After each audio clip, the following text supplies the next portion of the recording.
Hello, welcome to Reanimated. This is episode 262. Those are the dulcet laughter tones of H.A. Conrad in New York. How you doing? Doing great, doing great. Hey, I apologize for that. News today. We've got some. Yeah. Not a lot, but a little. It's Labor Day weekend. It's not typically a big weekend for zombie news. We're all just kind of counting down for Walking Dead, I think, but that's still a month, more than a month away, and actually less than a month now. The 4th, right? Yep. But in the meantime, we've got burial stuff. Yeah. So I've been spending a lot of my free time in Greenwood Cemetery because it's beautiful and also kind of cool. And you have a dark soul. I do have a dark soul, but it's I will say, like, a few of my friends are like, is it depressing being in there? And honestly, it's a little comforting in some ways. I don't know how to put it, but like, is it well maintained? It's very well maintained, and also there's some really amazing and weird things in there, just in terms of what people did. Like, there was some trend at some point where people were really into, the Egyptian design type stuff. So there's like several massive mausoleums that are like pyramids and things like that. There's one mausoleum that has like a pyramid, a sphinx, a couple of angels. Like, they just threw everything into this thing. But it's, the history of the place is really incredible, and you kind of find yourself looking up different things, especially if some of the monuments are particularly weird or interesting. One of my favorites is actually this woman, Clara Ruppert's Koch, and there's this basically life-size statue of her, and she's carrying a book that basically says "The world's greatest woman ever." And it's like, I don't know, it just makes me laugh every time I see it, because I think it's pretty awesome that somebody put this thing up to dedicate to her. And so there's cool things. It definitely keeps you sort of engaged, because there's like, it's such a massive place to walk around. Like, you can pretty much take a different path every time. It's just incredibly dense, and there's not a ton of people there, so it's a bit of a relief to be able to be out there and in nature, because it's basically a giant park. The other day I was there, and this groundhog was just like hanging out near me. Just groundhogging. Usually I feel like when rodents are just hanging out near people, it's because they have rabies or they're sick or something. Nope, he wasn't sick. Apparently the groundskeeper knows him, because I asked about that. And he's like, nah, that guy's just like, he's just not even fazed by people anymore. And that's, there's other wildlife there. They also have all the, I don't know, many years ago, many people released these little parrots or parakeets or something, and they all live in the cemetery. So there's like, you hear this crazy noise, and it's all the parrots. Wait, do we not want to investigate this concept of a groundhog, a burrowing rodent living in a cemetery where people's bodies I don't think you want to. buried? I mean, he lives under a specific grave, apparently, which is what my God. It's a very old grave, but that's where he lives. It's like it's pretty rough. He's developed a taste for human flesh. It could be true. So I did not, pet him or anything. He didn't come like that close, but he definitely wasn't at all plussed by the fact that I was hanging out there. He was nonplussed. So anyway, but wandering around the cemetery brings us to one of our news stories. We don't have that many today. But there was this basically just a news story in a dubious, I guess, publication, Ancient Origins. And it's just talking about face down burials, which, I mean, I think we've talked about this once or twice before, but these are burials that they found where people were basically specifically positioned so that they were face down. And they found some of these in like Switzerland and a few other countries. And generally it is around pandemic plague times that this happened. And this is also, some people think that this is the origin of like lots of stuff like vampires and that kind of thing. And it brings me to Greenwood Cemetery, because apparently there was a trend a while there, and not just there, but in Victorian, like they basically did not want, people were very afraid of being buried alive. And there was definitely a chance of this during plague times, because I think people were so afraid during the pandemic or whatever, but people were so afraid that, you would be. It's that Monty Python skit where it's Yep. like bring out your dead. I feel happy. Right. I'd like to go for a walk. But people would basically be, maybe they would have a fever, maybe they would be in a comatose or whatever. But there was always this fear that people would be buried alive. And so there was another article that they actually did related to Greenwood and other things from the Brownstone detectives but about some of the different mechanisms that people would put in place. But in Greenwood specifically, this started the trend of like mausoleums that were above ground, had doors on them. So, people would basically be like sometimes they would have like burial plots near there, but you would be first put into the mausoleum just in case, I guess. And there were mechanisms for you to be able to get out. So it's like or like a bell or whatever so that you could alert the night watchman or whoever was around when you came to that you were still alive. And and then the other thing that we discovered that was kind of cool that they still have, Bill actually found this, but there was a kind of a it's a mechanism so that they could make sure that the watchmen were doing their rounds. So it was like, here, I'll send you a picture of it. It's called the Detects watch clock station. And so you would have to go and fit this specific key in whatever mechanism you had. And they had these at different stations around the cemetery. And at the end, you had to like kind of put them in. And it was basically your time card to show that you'd done your rounds. Because each key had a specific pattern or whatever. So, obviously, definitely not technology that is currently. It was definitely something that went out of fashion, but it was sort of, it's kind of a cool thing that it's still there. And I guess you can still find these on eBay and Etsy and stuff like that. All the full mechanism, not just the little like key and whatever. But yeah. So there is that is my Greenwood tour for the day. Cray. And speaking of being found or buried alive, did you see this story? It was a fleeting story last week, October 24th, 25th. It was in the New York Times. Yes. A Michigan woman declared dead by EMTs wakes up at mortuary, or found to be still alive at mortuary when they go for the embalming. Super messed up. Well, I think there's a lot of question marks with this story. There's a lot of question marks, and even like I think that particular story is really, it's hard because I guess the woman had cerebral palsy, and so they think so maybe it was that she was so like and she wasn't able to talk, so she may have been. But I mean, several people said she didn't have vital signs. So, I mean, I don't think that people were deliberately trying to send her to a funeral parlor. They did CPR. And they did CPR. So I think that this was like just a horrible, tragic thing that happened. But yeah, I mean, I think that this is stuff that, and look, remember, people are trying to stay distant and whatever. So maybe it's that they took the vitals and at that time they weren't getting them and she actually had them, or they were faint and they didn't catch it. So, so I saw that, and actually that was maybe what was on my mind when I saw all this stuff coming up. But yeah, I think making sure that people are dead is probably a good thing before you wake up in a funeral home. But anyway, but on to some lighter things. You saw this whole thing, the prequel.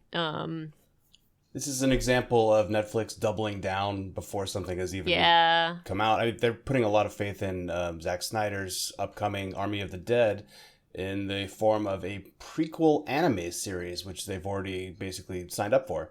And it's going to be directed and will star one of the actors from the film, Schweighofer, Matthias. Anyway, so Netflix is going in hard. I mean, they've done this kind of thing before where they develop like a package around a product, but I feel like it's usually an established IP. They clearly just think that Zack Snyder has what it takes, and so they're investing up front, and got to respect that kind of gambling. But they also sometimes they cancel stuff that seems a little sooner than you'd like. Remember when they were just the network or the channel that rescued shows from other places and Yep. made them awesome again? I think those days are over. I But agree. in this case, Zack Snyder's Army of the Dead, which isn't coming out until 2021, now we'll have a prequel anime series.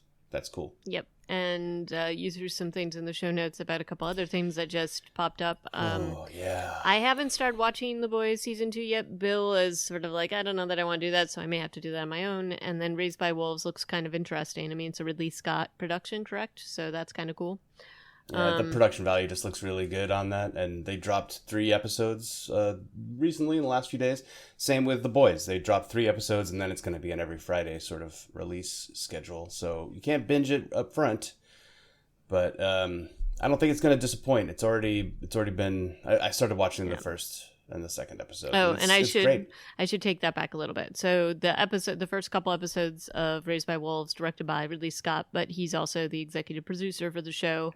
But it's really from Aaron Guzikowski, so that's the main person. And I'm not necessarily familiar with some of the stuff that he has done. Never heard of him. I've never heard of him. The Red Road, I think I heard about this, but I did not actually see it, so I can't really speak to anything that he has done. But the show itself looks kind of weird, and the premise is that these androids are raising kids that because the Earth's been destroyed or something like that. So high concept sci-fi, which I am, and like we'll throw some dystopian, long after dystopian Earth stuff in there, and sign me up. I haven't looked at it yet. I haven't watched it, but I'm excited to give it a try. Yeah. In other news, nothing. Let's go and let's watch Lovecraft Country. Yeah. So, this is, I think a few, and I saw some of the people online were a little bit confused because, basically, and this is how the book is set up too, they don't necessarily give you a direct narrative from one story to the next. It's not an anthology. It took me a good 10, 15 minutes to figure out what was going on in this episode. Yeah, so they start out pretty quickly, and each chapter is kind of centered around a specific character, and so in this case, it's Leticia. Yeah, honestly, the fact that you had mentioned that last time we talked about this show, that they would be split into these like character-focused anthology chapters almost. Yeah, that's the only reason I was like, oh, okay, I think that's what's happening here, but I couldn't tell where in the timeline we were because they basically just teleport. And time travel in the narrative back to Chicago and 3 weeks in the future. Yep. Yeah. So in any case, this one centers around Leticia. She in this episode, and they do this like there's a lot more tie-in with the Braithwaites in the book. There's also a lot of different things that they do with this that definitely don't happen in the book. Which I'm curious to see what happens and how they tie it in because it's a pretty significant part of the storyline that they tie in with other stories. But basically she buys a house in a predominantly white neighborhood, which is a big no-no. They're calling themselves pioneers. And they really lay down the groundwork for this because the beginning scene is just her talking with her sister about this. And well, the very beginning scene is her at church. Yeah, that's a weird thing, and I'm not sure about where that. she is sitting still, everybody else is up clapping and watching a woman basically having a moment with the Holy Spirit. Yep. And Letty's just kind of sitting there very stoically watching her. Mm-hmm. And there's some more of this spoken word poetry being read over the scene. Mm-hmm. So there's no music. The scene has no sound, I think. It's just the poem. It's got that muted sound. So it's sort of like you hear it very, very quietly in the background. But this show continues to kind of like challenge you in terms of not realism, but with this sort of, you're going to watch this happening, and then this other thing that's not really related, but it has like layers of metaphor is going to be playing also, and you have to try and just not justify it, but like this is all, we're throwing all this at you right now. And so so she basically jumps into a scene with her and her sister where she's telling her about the a house that she has bought, which is, again, like we remember from at least from the first episode, she has come from nowhere. She has nothing. She had to like basically sponge off her sister, And she kind of says that, and it's very unclear where the source of this money is, because this is a massive house. Like, it's, and you, of course, know that something's wrong, and they do this, and they do a very good jump scare with the elevator at the beginning, which I thought was pretty terrifying, where the elevator almost takes her head off. And basically there's this idea she's going to turn it into a boarding house. But there is a sense that she got the house for a lot less money because it's probably haunted. It looks like a haunted house, right? It looks like one. I mean, it doesn't take a huge leap to get there. But the scarier they make part, it look a lot better. Right? It doesn't it, like they don't even have much of a montage of right. of cleaning it up, but it looks so much better after they've moved in. Right. Right. And they, and the neighbors are unhappy. They do these things like they move in on Sunday while the neighbors are at church. But there's like definitely a, the neighborhoods, like they do show things that the neighbors are doing. Like they'll put bricks on their steering wheel, like a sound pollution kind of thing. How does this not bother just everybody in the neighborhood is what I don't get. Of course it would. But they don't, this is a specific message that they're sending. Yeah, I know. There's signs they're putting on the lawn. And, so this is definitely, they're showing what it must have been like, which just is really awful.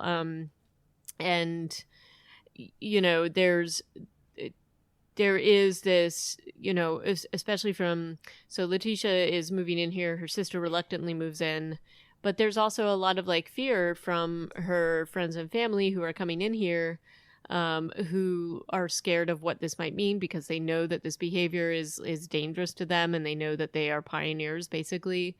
And they talk about what happened to other families that had done this. So there is definitely like, this is not for the faint-hearted to be able to do this.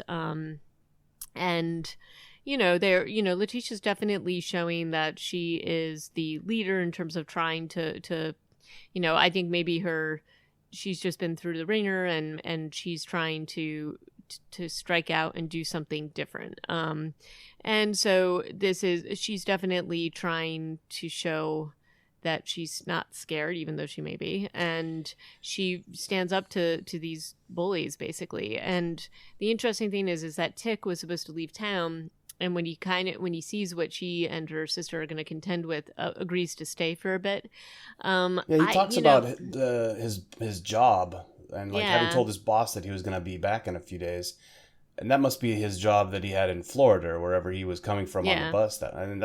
He's been gone a while. We also had the scene or a couple of scenes at the beginning of the show with Hippolyta and Dee and Atticus, where he gets the sense really quickly that he's overstayed his welcome because of how he made edits, or he approved edits to the guide before Hippolyta got to see them, and he put cups the wrong way up on the dry. So he goes to his dad's house. He's like, hey, can I stay with you? Cause I think, they're kind of over me back at my aunt's house. And that lasts all of 5 minutes cause his dad is just such a raging douchebag. Yeah. His dad definitely, I mean, he plays it well. He really is he plays like a very good dick. But you also, even with his interactions with his dad, you hear about, the fact that his dad and his Uncle George had been at the Tulsa massacre. And basically there are things that they saw there, like somebody rescued them, this guy that was like swinging a bat, and basically got them out of there. And that's why his dad and his Uncle George survived. That's a callback to the dream sequence, I guess, at the very beginning of the show. Yeah. Which, it was Jackie Robinson in that sequence. But in any case, so it's interesting to see what's happening with Tick here. There's also like weird stuff between him and Leticia, like a pretty it's like a pretty violent sex scene, and it turns out that she's like a virgin, and I don't really know where they were going with that. I thought that was like kind of strange that they threw that in there. And that's definitely it's unexpected. What they're doing is the show kind of like robs the audience of a pleasant way to get these two shipped characters together. It's unpleasant, but it's not like overtly negative. No, it's not overtly negative, but it was just kind of interesting and weird. And I mean, look, they already had sort of set the groundwork for a lack of trust between them to some extent Oh, already. with the snake penis. With the snake penis, and so they got that going on.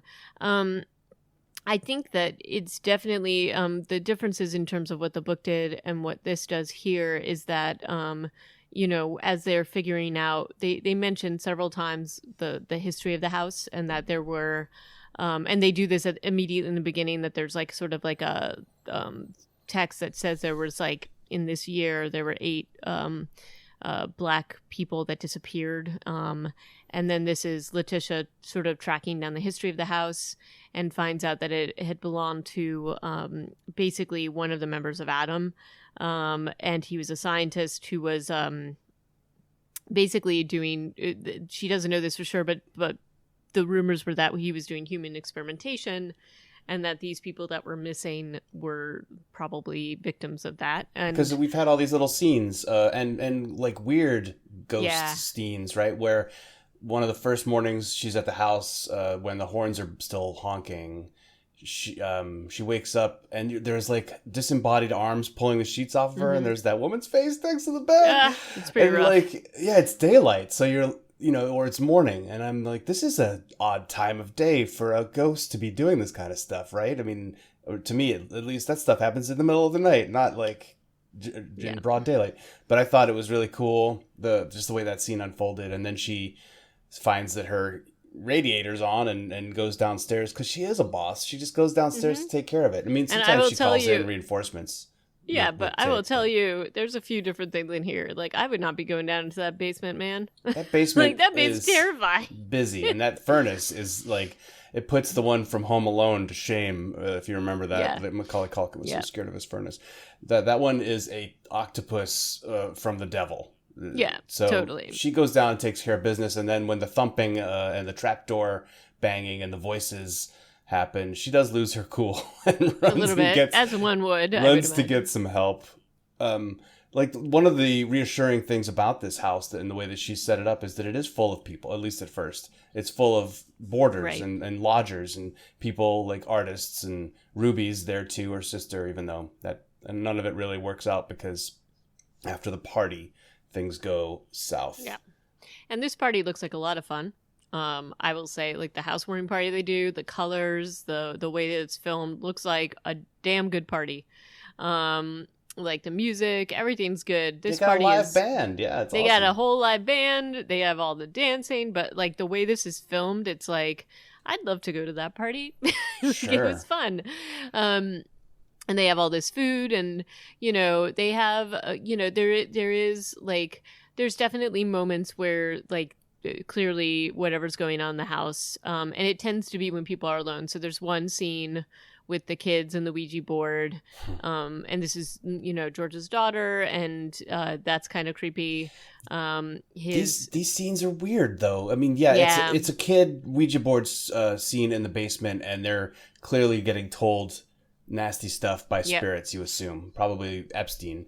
And then Hippolyta is upstairs looking for the kids and walks into a room that later plays I think another role for the interlopers, and she sees it like a little toy or a little model orrery, a planet thingy, and then both of those scenes end for me with unresolved. But with not with the kids, but with her, that comes into play later, I think. But they do but it's kind of weird. I felt like the storytelling in that part, I agree with you. I feel like it was a little too disjointed. And like they edit out, and then next thing you know, Ruby's seeing the burning cross on the front lawn. Yeah. And that takes over as the main thing. And we don't know if the kids, I guess we assume that the kids were saved from the basement. That they're not, we don't know. Because we go back down there later and they're not there. They're not there. But there's also this, like, definitely during this whole thing, there's this feeling that there is a threat both outside the house and inside the house. And maybe they have something to do with each other to some extent. And we even see this, Leticia is like badass. She is not taking any crap from anybody. And I mean, it's sort of like she's had it enough to hear, maybe also because of her experiences, in Arden, but like, She basically goes out, baseball bats the crap out of those cars with the bricks, takes the bricks off, and she gets arrested. And I have to tell you, I mean, I feel like they did a great job at showing how terrifying it would be to be taken into custody by these people who are clearly white supremacists and definitely not on her side. And I actually thought that they basically are taking her in and have arrested her for doing the stuff with baseball bat. But the scene with her in the back of that police car truck is very interesting because that police, first of all, she's in the back with the captain, is what somebody calls her, or somebody calls him. And the captain is kind of asking her questions about why she bought that house and what it means to her, or what does she know about it. And it's almost like he's giving her information as much as he is being a white supremacist douchebag, which he definitely is. But they release her, apparently, because we don't see that scene either. So again, like some of the edits in this, I mean, they're skipping over unnecessary stuff, but like you just have to kind of keep up, I guess. And by the end of that scene, she knows that the eight people had disappeared, or no, they'd found the body parts of 8 people under the basement of that house, which he says, well, based on that, I don't think you're going to last in there very long. So is he saying, because it's haunted and I believe in ghosts and this ghost clearly is a white supremacist? I guess that's kind of what he's saying. It's a little bit weird. It's a little weird, and it's sort of tough to know whether he had an involvement with those people disappearing or whether, like how much knowledge he has. It's sort of unclear. But what is very clear is that there is a malevolence toward her that, I mean, I thought that ending of, I'll admit to you, I thought they were going to sexually assault her in that vehicle. I thought it wasn't just going to be physical. In terms of like, I mean, they bang the crap out of her with the sort of turning the corner. So she's like, and she's not, holding on to anything. So she gets smashed up that way. But I really thought it was going to go another horrible way. And so, like kudos to this character. I mean, this character is so brave, and and then she even goes back into the house, but that whole conversation is what starts her on the path to look to see what happens. The next time she runs into Tick at that restaurant or that bar, and she's just got all the research. It's kind of like she's got a crazy wall on the table.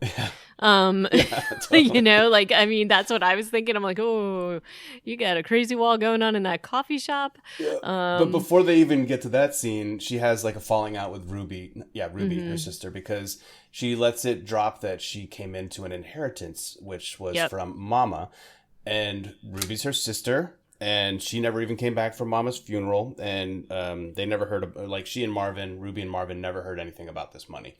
Yep. And Leti's obviously bringing her into this house deal as a way to pay her back, because they talked about housing in the first episode also. So housing is difficult, and if Leti can provide housing for her loved ones and for the community, she's doing her version of doing the right thing. And I talked to Holly about this after. I was like, if you get an inheritance and you don't tell your brother and sister about it, like, is that automatically a strike? And I'm still not sure in my head. Like, if that's the will of whoever left you the money, and I know that this is more complicated than this when we find out who the money came from, but do you feel like your siblings would be righteously pissed off at you? Yeah, I think that Ruby definitely has a leg to stand on here. Because, and I mean, look, there's more background here, but we got the sense from the first episode that Leti, and also both from her interactions with Ruby and her interactions with her brother, that she tends to, like, she kind of looks out for herself. She definitely, Leti looks out for herself? Yeah. But then when she explains to Marvin that the money he'd given her to come home from Mama's funeral, she spent on bailing friends out of jail. Don't you get the impression that she's like a crusader for she might be, but in terms of her siblings, there's definitely something there that they see her as a waste. She's wasting money. And for Ruby, I mean, Ruby's so, like, she says something like, "You can only stay with me for 2 days," and you get the sense that there's a history there. Yeah. And even when Ruby's talking to her about the fact that she didn't come home from the funeral and all this other stuff, I mean, there's definitely some old wounds there. And look, I mean, I think if my sibling, and look, I think this happens actually quite a bit. Like, I think if a parent just leaves one kid the money, I think that's that's just going to set up everybody for failure in the future. So I don't think that that's equitable. But in any case, we definitely so there's definitely a schism there between her and her sister, because her sister is like, yeah, you didn't say anything about this. And I don't know. I think that probably she should have split it or just said to them and like, look, this is what happened. And I kind of agree with Ruby on this point. But that's not what happens. And so it wouldn't make for a good television that way if they all got along hunky dory. But Ruby leaves the house, and then Leti is left to kind of deal with the aftermath of both the police and the neighbors and all of this stuff. And it feels like a lot of stuff is falling apart here. But this next part of this show is like she's like, okay, we got to clean the house. And she brings in this woman to help her cleanse the house. And I mean, I see like the neighbors looking out at this, and I would be a little bit freaked out too. So this thing that happens, would you really like go into that house after watching that happen? I don't know that I would. But you mean the neighbor guys? Yeah, the neighbor guys who are trying to stop. They see this woman basically sacrifice a goat on the front steps, and like they're like, "Hey, what are we? We're gonna go in and make some trouble." I don't know that I'd be doing that since this house has such a reputation and whatever. Well, they've already broken in at least once to mess with the furnace. That's the impression, right? Yeah. So maybe they feel very comfortable breaking into the house for some reason. And I wanted to also point out that Atticus is staying by her side, even though as imperfectly as that love scene and the realization of the sexual tension between those two characters went. It wasn't good. It wasn't like a great. No. And also there was a ghost in the room just seconds before they had sex. I don't know if he's at least staying by her. Like he's following up with her on the research. He's with her for the cleansing ritual. So he's still there's still a lot of potential there for that relationship. I guess that's all I'm saying. Yeah, and I mean, he believes her, which I think is the other part. He believes her probably because of what they've been through together. For real. But I will say that this whole scene where they bring in this person to cleanse the house and the medium is amazing. She's just like, all right, here, we're going to put some goat blood on you for protection. Yep. And we're going to go and we're going to take care of this. And that whole scene was like crazy. Very much like, as scary as you can possibly get. But it was interesting though, because basically what they come up with is that the spirit of Hiram Winthrop, who was the scientist doing the nefarious experiments, was also a Sons of Adam member. I think the house was built by Horatio Winthrop. The last owner was the white supremacist scientist Hiram Epstein. Oh, okay. Sorry. It's a little complicated, I think. But Winthrop is the son of Adam. Hiram Epstein was just a mad scientist. Okay. Sorry, got a little confused there. In any case, some of the ghosts that are in the house are the people that he experimented on, and you see the creepy experiments at first, and then they come into their own, because Leticia basically calls them out and says, "Help me get rid of this crazy guy." And it's pretty scary. I mean, he possesses the medium. He possesses Tick. The Tick possession is really scary. And then they that's all a good effect, actually. Like he's white, shaking his head back and forth. And you start to see like the ghosts features appear. Like I thought that was a really good effect. Yeah, and and basically with the help of these people, she gets rid of him. And in the meantime, these neighbors who are definitely white supremacists jump into the house and are trying to cause trouble, and they are taken out by the ghosts. We only see one of them die, right? The elevator. We see the elevator, and that's pretty rough. But later we see that all of their bodies are gone, and she's getting. And it isn't clear to me whether the ghost neatly got rid of those bodies or whether she and Tick did. Because does the elevator go down to the sub basement? Maybe it does. Maybe it does, but I don't think she knows that they're actually down there. But, I have lots of questions about this. It would be pretty bleak and dark if she knows that her basement is full of corpses, right? Bodies, right. So I think that the ghost probably took care of that. However, it must still smell, right? I don't know. Think. But in any case, this is just the visuals of this are pretty... Again, I thought that they did a good job with the camera work here. I thought it was terrifying. I thought the effects of this were all, really amazing. And I think that they do set her up as somebody who's been through this journey, and she's just not going to take any crap from anybody She's anymore. a very interesting character. Yeah. Because she feels, I mean, actually, that scene of Jurnee Smollett at the end of the cleansing, when she's kind of by herself and she exercises Atticus, like, that is a woman with zero makeup looking extremely real, right? Yep. And she's just, I don't know, Beautiful. man. There was a lot of raw power in that scene just from her face. But so the character of Leti has this like amazing vulnerability, as well as being this like brash, tough, party person. I don't know that I'm explaining it well enough, but she does just have like a nice duality to her. And Atticus is also a very interesting character in a similar way, where he's like a rock, but he also clearly has issues with with his father, with other relationships, and we'll see how they work out between the two of them going forward. And did George have a role in this story in the book? He did not, but he does later on, like with his brother. They do a lot of stuff related, and that's why I was like, so the main difference between this particular storyline and the book is that they don't have the ghosts of anybody. Like, this experimentation thing is a new thing. No. Basically, the main person was just a magician, one of the members of Adam. Okay. And basically he's kind of torturing her throughout the whole storyline, and he doesn't get exorcised. She basically says to him, if you try to kill me, I'm gonna haunt you, and I will make your life a living hell if you think I'm gonna leave this house. And so he basically lives in conjunction with her and has that spirit. Basically, he does do things to protect her in the future. So that's kind of interesting that they took this storyline. And also later on, I mean, they're getting into it a little bit here, and they do this with the wrap up of this this episode.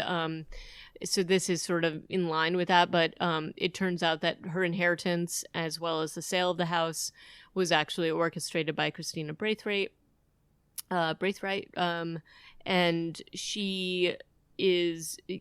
This isn't quite what happens, but it's sort of similar in that she made it so that Leti would buy this house, and that there's a history with the person who had, like, Horatio Winthrop had stolen pages of the Book of Names, and in this is sort of where they change out some of the storyline, but she basically is telling Atticus that he needs to help her find the missing pages.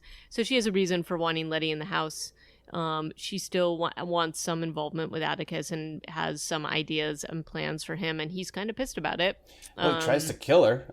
Yep. I guess so. She must have some sort of charm on her. She describes it in that her dad had developed a spell of invulnerability, which he'd had to turn off or take out before the ritual that turned him into a pillar of salt. So she apparently now, well, the implication is she now has this spell of invulnerability. Whatever it is. Because he tries to shoot her and then he can't. He like gets frozen. I thought he was just like unable to pull the trigger, but then when he can't even put the gun down, I was like, oh, that's not good. So she's a very powerful villain? Question mark? Yeah. It's always a question mark. So there's more that ties into the last storyline a little bit more, and I'm not sure what they're going to do with the next one. We'll see. But there's definitely stories with, Hippolyte and his dad, and so I'm just curious and I'm more curious to see what they do. I think what they've probably done is combine a little bit of Tick's storyline with George's, and also to had his dad take on some of that. So I think, honestly, I think they may have just been narrowing down the field, but still made me really sad because I love Courtney B. Vance, and I was sad to see him exit so quickly. That was a bummer. The show did a decent job, though, of showing that George was such a mentor to Tick that he probably can pick up on a lot of the same cues that George might have picked up on if they come from books. Right. There's also the weird, I forgot to mention, there's this whole Dracula book thing where we see Hippolyta's just ripping the pages out of it. She's just like, Hippolyta's just like, ripping the pages. They mention that it's his favorite book several times, so I feel like that may be coming into it at some point. But Uncle George was talking about Dracula and vampires in the first episode also. Yep. So, in any case, I liked this a lot better than the last episode. Yeah. So I'm curious to see what happens with the next one. Again, I'm really impressed with the cast. I think Jurnee Smollett is amazing. She's just really, to me, she really stood out in this one, and I want to see her in everything going forward. I think she's awesome.